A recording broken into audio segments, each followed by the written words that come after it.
ओम शांति। प्यारे भाइयों बहनों, जब जब जनवरी माह आता है हम सबको अपने प्यारे पिता की वैसे तो रोज़ याद रहती है, लेकिन जब जब जनवरी माह हम सब प्रवेश करते हैं ब्रह्मा बाबा की अनेक स्मृतियाँ, अनेक लीलाएं, अनेक उनके कर्म और गुण हम सबको बहुत याद आते हैं। कई भाई बहनों के मन में ये प्रश्न रहता है कि आखिर ब्रह्मा बाबा के वो कौन से 10 कदम हैं जिसके बारे में अनेक बार चर्चाएं होती है। वैसे तो ब्रह्मा बाबा के अनेक कदम हैं, लेकिन उन कदमों में से हमने आप सबके लिए विशेष 10 कदम निकाले हैं। तो आज हम चर्चा करेंगे ब्रह्मा बाबा का पहला कदम, 10 कदमों में से पहला कदम, और वह है संपूर्ण निश्चय। क्योंकि हम सभी जानते हैं भाइयों बहनों, थोड़ा पीछे चले जाएं, 1936 उसके भी पूर्व 1932 से दादा लेखराज, जो ब्रह्मा बाबा का पहले का जीवन था, जैसे शिव बाबा ब्रह्मा बाबा को कुछ वर्षों से तैयार कर रहे थे। बाबा की डायरी हम सबको एक बार मिली थी, लच्छू दादी बाबा की डायरी को संभाल के रखे थे। उस डायरी में ब्रह्मा बाबा अपने आप से बातें करते थे। उस समय ब्रह्मा बाबा नहीं थे, दादा लेखराज। और बाबा के उन डायरी में अनेक बातें हैं।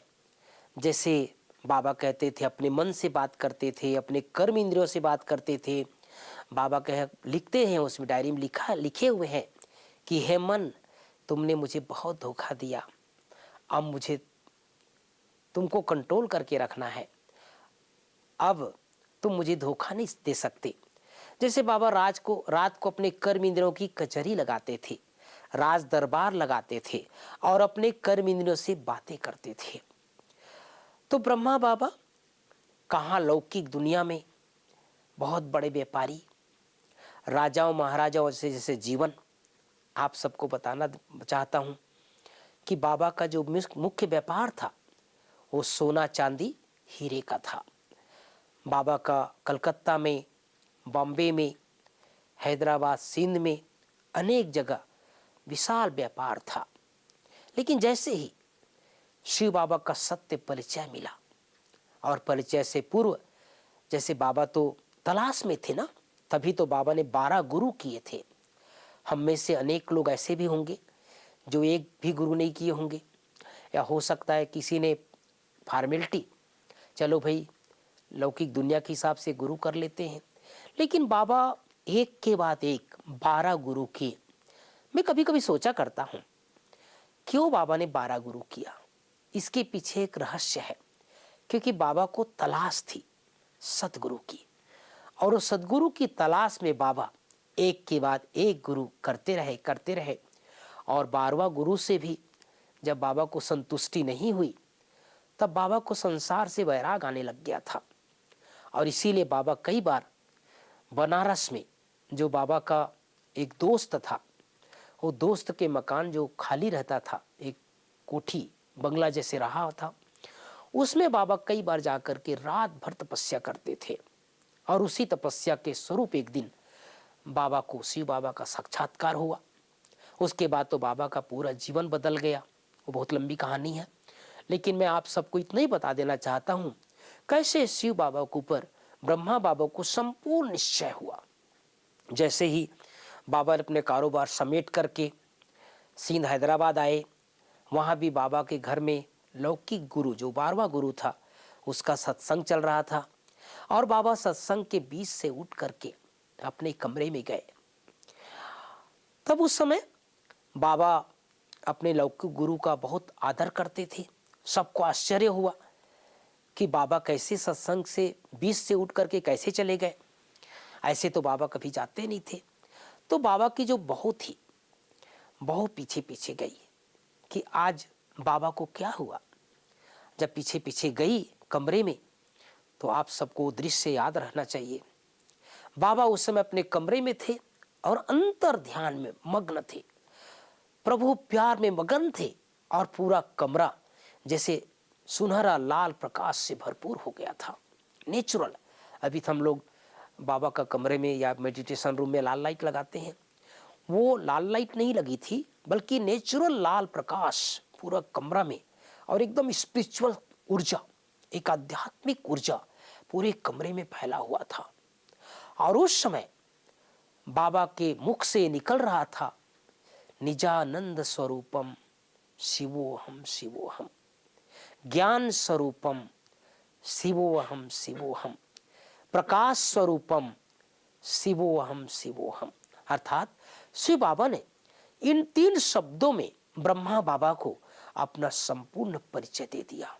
और तब से शिव बाबा को यह सत्य ज्ञान मिल गया कि संसार का मालिक, इस विश्व का रचयिता, जिसको मैं तलाश कर रहा था, जिसको मैं ढूंढ रहा था, जिसको मैं पुकार रहा था, जिसके लिए मैं अनेक जन्म भक्ति किया, अनेक गुरु किया, वो आज मेरी तलाश पूरी हो गई, मुझे सत्य पिता मिल गया। तब से लेकर बाबा ने कभी पीछे मुड़कर नहीं देखा। उसके बाद तो जैसे शिव बाबा के ऊपर संपूर्ण निश्चय हो गया। बाबा ने अपना तन मन धन सब भगवान को अर्पित कर दिया। बाबा ने 5 बहनों के नाम से ट्रस्ट बनाया और बाबा ने पूरी अपनी चल अचल संपत्ति सब बाबा को अर्पित कर दिया। तो ब्रह्मा बाबा को शुरू में ही 4 प्रकार का निश्चय। पहला, शिव बाबा के ऊपर निश्चय। आज हम देखते हैं कई बार निश्चय का फाउंडेशन अनेक भाई बहनों का डगमगाता रहता है, अनेक लोग बाबा के ज्ञान को छोड़ के चले जाते हैं। लेकिन ब्रह्मा बाबा जो लौकिक में भी बहुत धनाढ्य थे और लौकिक में भी बाबा का बहुत नाम था, अपने समाज में, अब लोगों के बीच में, गुरुओं के बीच में, दुनिया के बीच में, उसके बाद भी जैसे शिव बाबा मिला, शिव बाबा की तरफ एक तरफ हो गए। कभी सोचा नहीं कि मैं जो कदम उठा रहा हूं ये कदम कहीं गलत दिशा में तो नहीं जा रहा है। एक बाबा अपना तन, अपना मन, अपना धन, एक मार्ग को बदल दिया बाबा ने, अपना रास्ता बदल दिया। तो बाबा का पहला कदम हम सबको याद रहना चाहिए, संपूर्ण निश्चय, शिव बाबा के ऊपर निश्चय। जबकि उस समय दुनिया में अनेक बातें थी, बाबा के सामने कोई ऐसा आदर्श नहीं था, लेकिन ब्रह्मा बाबा और शिव बाबा के बीच में ऐसी तालमेल बैठ गई जैसे खुदा दोस्त मिल गया, भगवान मिल गया। और उसके बाद स्वयं के ऊपर निश्चय। आप सब जानते हैं बाबा को, ब्रह्मा बाबा को शिव बाबा ने साक्षात्कार कराया था कि तुम ही विष्णु हो, तुम्हें ही नई सृष्टि की रचना रचनी है। आत्माएं ऊपर से आ रही है और फरिश्ते बनकर के देवता स्वरूप में बन रहे हैं। और तब से लेकर ब्रह्मा बाबा को जैसे नशा चढ़ गया, स्वयं के ऊपर निश्चय बैठ गया कि मैं हूं जो ब्रह्मा के बाद विष्णु बनने वाला हूं। श्री नारायण जिसकी बाबा पूजा करते थे, बाबा को लगा कि नारायण जिसकी मैं पूजा करता हूं वो मैं ही बनूंगा। मैं कुछ वर्ष पूर्व नेपाल गया था। ब्रह्मा बाबा का पूरा कारोबार नेपाल के राजाओं के साथ भी था।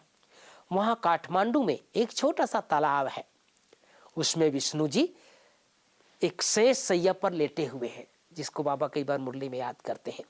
तो वहां के भाई बहने पुराने जो हैं वो बताया करते हैं कि दादियों ने सुनाया है कि दादियां जाती थी नेपाल बाद में सेवा करने के लिए, तो दादियां भी जाकर के देखी है।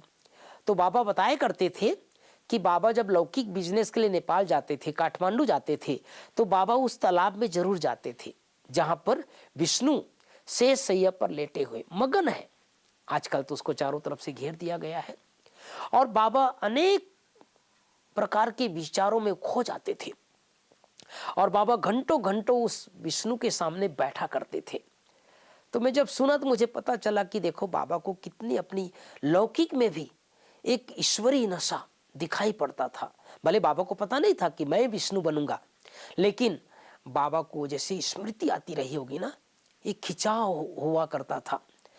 तो स्वयं के ऊपर निश्चय, बाबा के ऊपर निश्चय, और तीसरा बाबा को बहुत ज्यादा निश्चय था ड्रामा के ऊपर। इसकी अनेक कहानियां हैं, अनेक प्रभु लीला है, जब बाबा ने हमेशा ड्रामा को आगे रखा। जो कुछ भी हो रहा था बाबा कहते थे बच्चे कल पहले जो हुआ था वही हो रहा है। अनेक विघ्न आए, अनेक परीक्षाएं आई, अनेक बातें आई। अगर उसका वर्णन करना चाहे तो एक ही विषय के ऊपर बहुत सारी बातें बताया जा सकता है, लेकिन उन सब बातों पर विजय प्राप्त करने के लिए बाबा का एक ही मंत्र था, ड्रामा पर निश्चय। बच्चे ड्रामा करा रहा है, बच्चे कल पहले जो हुआ था। और चौथा बाबा को निश्चय था परिवार के ऊपर। शुरुआत में तो परिवार नहीं था, लेकिन उसके बाद धीरे धीरे करके सिंध, हैदराबाद में, कराची में 400 भाई बहनें बाबा के पास आ गए। हमारी दादियां आ गई, मम्मा आ गए, दादाएं कुछ आ गए, और 400 भाई बहनें 14 साल तक बाबा के घर में, बाबा की पालना में पले। आप सोचो भाई बहनों, किसी के घर में अगर 1-2 मेहमान आ जाते हैं, 10-12 मेहमान आ जाते हैं, 2 दिन, 4 दिन, 6 दिन रुक जाते हैं, तो कितनी सोच में पड़ जाते हैं। लेकिन बाबा को इस परिवार के ऊपर बहुत निश्चय था। बाबा कहते थे, दादियाँ सुनाती है, गुलजार दादी सुनाया करती है कि दादी कहती थी कि बाबा कहते थे बच्चे तुम मेरे ठाकुर हो, मेरे से भी ऊंच बनने वाले हो। तो कितना निश्चय था बाबा को परिवार के ऊपर। भले छोटे छोटे थे, हमारी दादियाँ 9 साल, 10 साल, अभी वर्तमान समय में हमारी दादी जो तन्वी दादी जी है वो 8 साल 9 साल की थी। गुलजार दादी जी बहुत छोटी थी, बड़ी दादी 14-15 साल की, मम्मा 16-17 साल की। तो ज़्यादातर हमारी दादियाँ जो है वो सब छोटे उम्र में, कोई 11 साल, 12 साल, 13 साल, और कहाँ ब्रह्मा बाबा बुजुर्ग 60 साल के थे। लेकिन बाबा अपने बच्चों को ऐसी देखते थे बहुत ऊंची दृष्टि से, यही मेरे बाबा के नाम रोशन करने वाले, विश्व महाराजन बनने वाली आत्माएं हैं, देवकुल की आत्माएं हैं। बाबा ने कभी बच्चे रूप में नहीं देखा, बल्कि बाबा को ये नशा रहता था, ये बच्चे मेरे नाम रोशन करेंगे, बाबा का सेवा करेंगे। तो प्यारे भाइयों बहनों, बाबा को ये 4 प्रकार का निश्चय, बाबा के ऊपर, स्वयं के ऊपर, ड्रामा के ऊपर और परिवार के ऊपर। तो ये 4 प्रकार का निश्चय बाबा को था, और ये पहला कदम है शिव बाबा के ऊपर संपूर्ण निश्चय। तो इस पर बहुत सुंदर आप सब और विचार कर सकते हैं, और कल हम आपको दूसरा कदम क्या है इस पर विस्तार से बताएंगे। लेकिन आज सारा दिन मैंने थोड़ा सा आप सबको थोड़ा इंगित किया, थोड़ा हिंट दिया कि कैसे ब्रह्मा बाबा का जो पहला कदम है उस पर विचार करें, और इस पर सारा दिन मंथन करें, और स्वयं के निश्चय को भी ब्रह्मा बाबा के साथ तालमेल करें। देखें तो सारा दिन ब्रह्मा बाबा को याद करते रहें, और उनकी मधुर शिक्षाओं को भी जीवन में धारण करें। ओम शांति।